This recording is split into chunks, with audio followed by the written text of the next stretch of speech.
Hey everybody, it's Gary the Google Guy here. I've got a quick update to let you know about for Google Slides.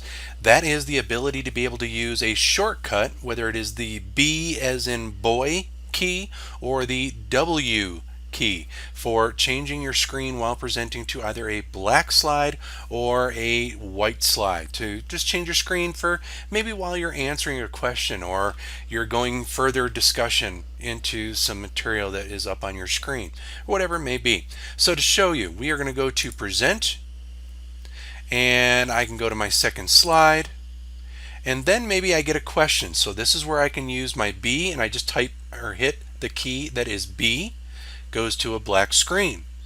Hit B again, goes back to that slide. If I use the W, white slide, W again, turns that off, and then I can continue presenting. So I just wanted to let you know, just to give you a little bit more power with your presenting skills. So with that, everyone, until we meet again, another day, another time, another update, this is Gary the Google Guy. See you guys. Have a great rest of your day.